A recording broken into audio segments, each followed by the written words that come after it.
Book of Heaven, Volume 30, December 21st, 1931. How a continued act is like judge, order, and sentry of the creature. Who the depositories of Jesus are. Divine fields and seas. My abandonment in the divine fiat continues.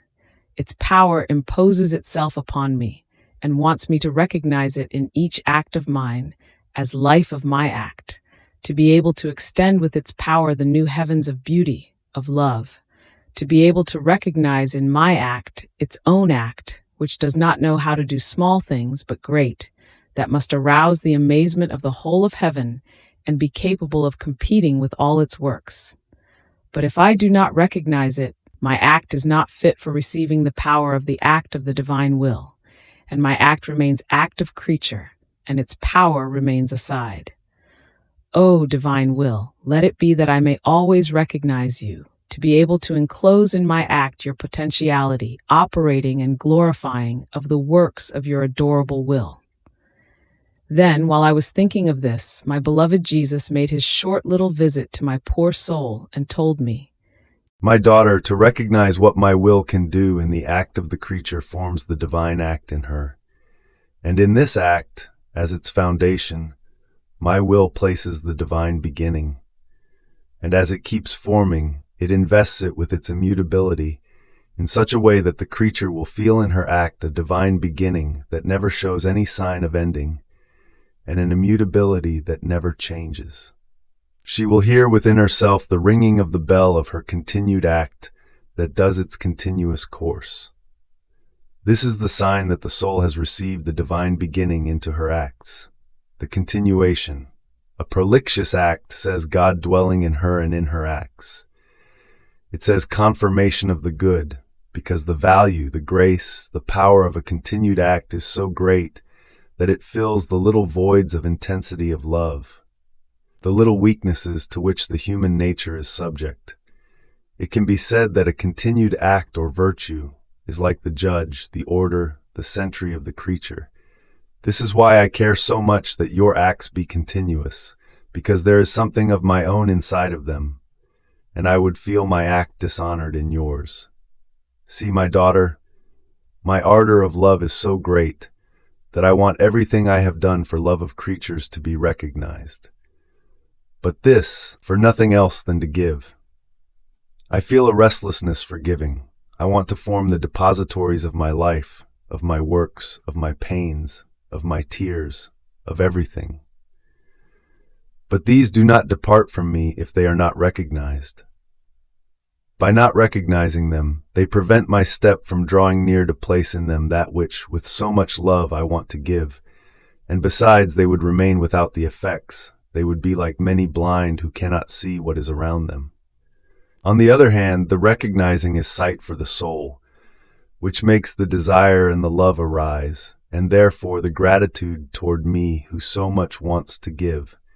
And they jealously keep my treasure deposited in them, and in the circumstances they make use of my life as guide, of my works in order to confirm their works, of my pains as support of their pains, and of my tears in order to wash themselves if they are stained. And, oh, how happy I am that they make use of me and of my works in order to help themselves. This was my purpose for coming upon earth, to remain like a little brother in their midst, and inside of them as help in their needs. As they recognize me, I do nothing other than reflect myself in them in order to seal the good that they have known. Almost like sun, which, by reflecting its light over plants and flowers, communicates the substance of the sweetness and of the colors, not just apparent, but in reality. So if you want to receive much, try to know what my will did and does in creation, and what it did in redemption, and I will be generous with you, and will deny you nothing of what I make you know. Even more, know that if I do not stop yet acting as your teacher, to make known to you many other things that belong to me, it is because I want to keep giving you what I make you know. I would not remain content if I did not have something to give, and always new things to give to my daughter. Therefore I anxiously wait for you to set in place, in your soul, that which you have known, that you may retain it as your own thing. And while you set it in place, in order to help you set it, I keep caressing you, molding you, strengthening you. I expand your capacity. In sum, I renew what I did in the creation of the first creature. More so since, those being my own things that you have known and that I want to deposit in you, I do not want to trust anyone, not even yourself. I myself, with my own creative hands, want to prepare the place and deposit them in you. And in order to keep them safe, I surround them with my love, with my strength, and with my light as guard. Therefore, be attentive, let nothing escape you, and in this way you will give me the field to be able to give you the most beautiful surprises. After this, my little intelligence continued to cross the interminable sea of the divine will, and my highest good, Jesus, added, My daughter, we have interminable divine fields and seas.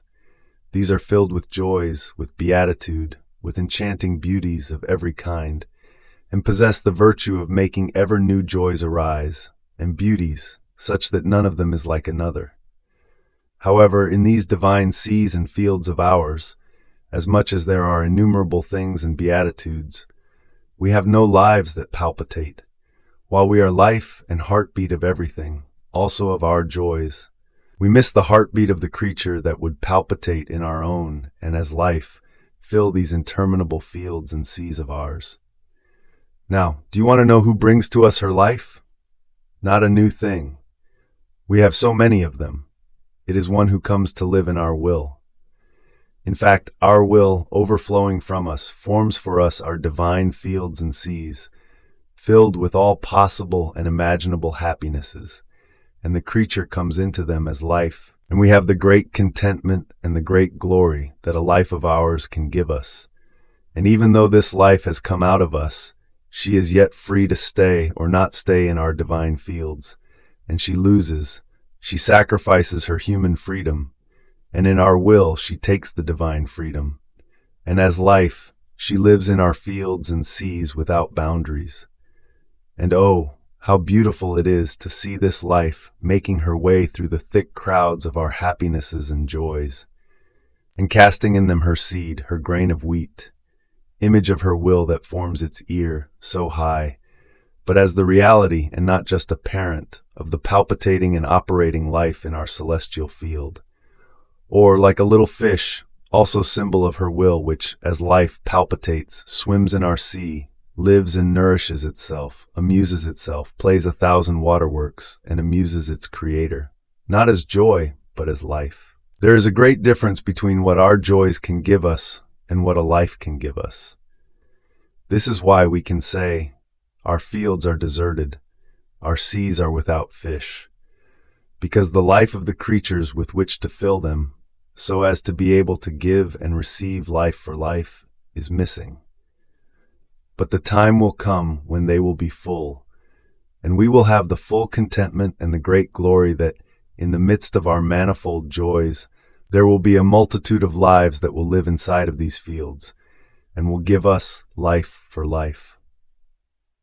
Now you must know that these, our fields and seas, are at the disposal of those who live on earth and who want to live life in our divine will, not for those who live in heaven, because those cannot add a single comma to what they have done. These are the enjoying lives in our divine fields, not the operating lives. It can be said of them, what is done is done. But it is the operating and conquering lives from the earth that we long for, and for them to enter, while being on earth, into these fields of ours, and operate and act as conquerors in a divine manner. More so since, from the moment man sinned, he went out from inside our will, and, with justice, the doors of these fields of ours were closed to him. Now we want to open these our doors after so many centuries, to whomever wants to enter, not forcing them but freely, to let us populate these divine fields of ours, so as to give a new form, a completely new way of life to the creature, and be able to receive from her not works, but life in each of her acts, life formed in our own life. Here, then, the reason for my so much speaking about my will. The power of my creative word will dispose them, will give them the desire, will change the human will, and knowing that I want to open the doors, they will knock. And immediately I will open to them, so that I myself may be satisfied, and I may have my fortunate people that will give me, in return for my life which I gave for them, their life in exchange for mine.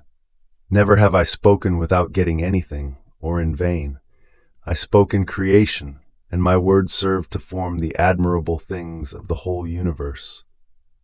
I spoke in redemption, and my word, my gospel, serves as guide to my church, as light, as support. It can be said that my word is the substance and the life palpitating in the womb of my church. Now, if I have spoken and I still speak about my divine will, it will not be in vain. No, but I will have the admirable effects and the life of my will known, operating, and palpitating in the midst of creatures. Therefore, let me do, and I will dispose things in a way that my word will not be a dead word, but alive, which will give life with all its admirable effects. More so, since these celestial fields and seas of ours will act as mothers to the fortunate souls who would want to live in them. They will educate them in a divine manner. They will nourish them with delicious foods taken from the celestial table, and will raise them in a noble way and holy, such that in all their acts, steps, and words, it will appear, written in clear notes, they are similar to their Creator. God will hear the melody of His voice in their word, His power in their works, the sweet motion of His steps that runs after everyone, for He wants them with Himself in their steps. And as though enraptured, He will say, "Who is it that is like me? Who can imitate my sweet, harmonious, powerful voice, as to be able to shake heaven and earth? Who possesses such strength as to capture me into her works to make me operate together with her? Who is it? Who is it? Ah, it is one who lives in our divine fields. It is right that she be like us in everything, as much as it is possible for creature. She is our daughter, and that's enough. Let us allow her to imitate us, to be like us. She will be our glory of our creative work, the longed-for one of her celestial Father. These souls will form the new hierarchy of the celestial fatherland, where there is a place reserved for them, which to no one else is it given to occupy." Fiat.